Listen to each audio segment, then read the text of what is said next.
Rata-rata orang yang hidup di atas muka bumi mesti dah terbiasa jumpa dengan binatang yang namanya katak.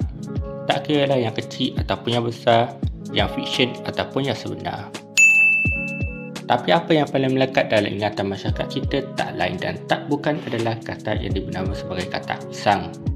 Orang tua dulu ataupun mak ayah kita sendiri selalu ingatkan kita, jangan main-main dengan katak pisang. Kalau kena air kencing dekat mata kita boleh menyebabkan buta. Tapi betul ke pantang larang ni ataupun sekadar rekaan semata-mata? Mari kita cari tahu dalam video kali ini.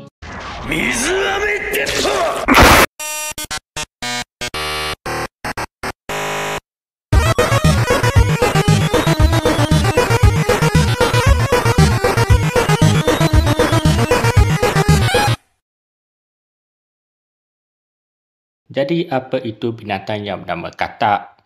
Ya, aku tahu dengannya macam agak lawak, tapi aku akan cuba untuk bagi video ni jadi menarik. So please do it. Katak adalah sejenis haiwan amfibia yang berbadan gemuk dan tidak berekor. Binatang yang bernama katak ni dah ada dekat muka bumi sejak 250 juta tahun yang lalu. Dan kalau diikutkan lebih awal dari dinosaur, iaitu kira 228 juta tahun lalu. Masa ini diukur dari penemuan abu gunung berapi makhluk tersebut.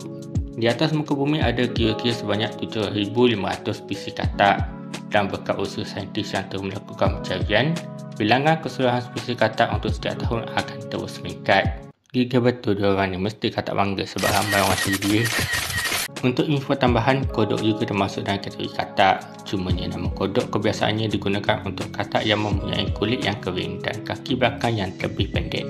Dari 7,500 spesies katak yang ada, hanya 220 spesies sahaja yang beracun. Antaranya adalah seperti green and black poison dart frog, atau nama saintifiknya adalah Dendrobates orvites. Katak ini mempunyai tanda hijau dan hitam di kepala dan badannya. Besar sekitar 1 hingga 2 inci dan kebiasaannya ditemui di hutan hujan di Amerika Tengah dari Nicaragua ke Colombia.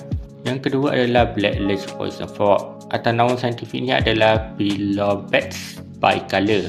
Katak ini berwarna kuning terang dengan anggota badannya kehijauan atau kehitaman. Besar sekitar 1 hingga 1.75 inci dan kebiasaannya ditemui di hutan hujan tropika di Colombia.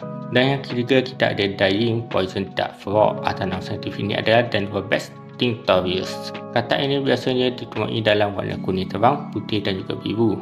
Saiznya boleh mencapai hingga 2 inci, mempunyai bintik atau corak hitam pada badannya, dan kebiasaannya ditemui di hutan Guyana dan Brazil. Gila, saiznya kecil je rupanya, tapi ancamannya bukan main. Tak boleh bayang aku kalau Perang Dunia Ketiga berlaku dan ada tentera yang guna katak sebagai senjata. Mesti ramai lain sebab takut dengan katak, pun lain sebab takut dengan racun dia. Why are you running? Jadi tadi kita dah selidik sedikit tentang katak. Tapi target kita kali ini adalah katak pisang. Katak pisang boleh ditemui di Southeast Asia ataupun bahasa Melayunya adalah Asia Tenggara. Katak ini berwarna hijau dan ada jalur putih ala-ala kelabu di bahagian mata sampailah ke hujung tubuhnya. Saiznya adalah sekitar 2 hingga 3.5 inci, lebih besar dari katak yang kita mention sebelum ni. Sebab tentang besar, katak pisang juga merupakan haiwan yang sexually dimorphic. Makna kat sini adalah warna dan saiz untuk berlainan jantina adalah berbeza. Untuk katak yang jantinan jantan, saiznya adalah lebih kecil dari saiz katak betina. Katak pisang kebiasaannya boleh ditemukan di kawasan lopak air.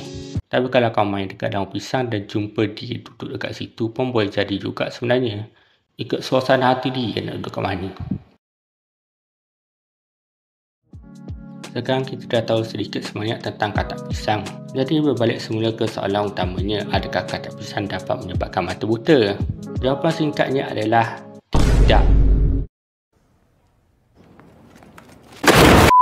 Ini kerana air kecil katak pisang tak jauh beza dengan air kecil manusia dan air kecil binatang lain. Bahkan pH untuk air kecil katak hanya berada di skala pH 4.5 hingga 8, yang bermakna cuma sedikit basic tetapi tidak cukup kuat untuk menghakis. Lagipun katak hanya kencing apabila dirasa terancam sebagai cara untuk melindungi dirinya. Tapi bang, ada orang dan binatang yang buta sebab air kecil katak pisang. Macam mana pula tu? Perlu diingatkan habitat katak pisang ni adalah di kawasan lopak air. Kawasan ni agak kotor dan tak lari dari adanya mikroorganisma seperti bakteria, protozoa, alga dan masih banyak lagi yang mana aku tak akan sebut kat sini. Sebabnya ni bukan kelas sains. Jadi bagaimana dengan kulit katak pisang? Mungkin sebab kulitnya beracun dan racun itu bercampur dengan kencing. Itulah sebabnya apabila terkena boleh menyebabkan buta. Sayangnya kulit katak pisang tidak beracun, tak seperti kulit katak lain yang kita mention sebelum ni. Malah ada kajian yang mengatakan protein pada kulit katak pisang berpotensi untuk mencegah dari berlakunya kanser ataupun tumor. Sama halnya dengan kain cuci spesies Butex Matensicae atau singkatannya BMK yang digunakan dalam perubatan tradisional Cina untuk merawat sawan, kekejangan dan kesakitan. Bahkan masih banyak racun haiwan di luar sana yang jika digunakan dengan cara yang betul mampu memberikan kesan yang positif. Yang terbaru, jantung babi juga jika dalam keadaan darurat boleh digunakan untuk menggantikan jantung manusia. Walaupun 2 bulan kemudian orangnya mati, at least dia dapat panjangkan umur dia. Bolehlah hidup walaupun sekejap. Jadi itulah penjelasan tentang katak pisang. Korang pernah dengar tak tentang patah lawang katak pisang ni? Kalau pernah, apa korang fikir masa kecil dulu? Boleh komen dekat bawah video ni. Apa-apa pun, terima kasih kerana dah menonton. Jumpa lagi dalam next video. Bye-bye.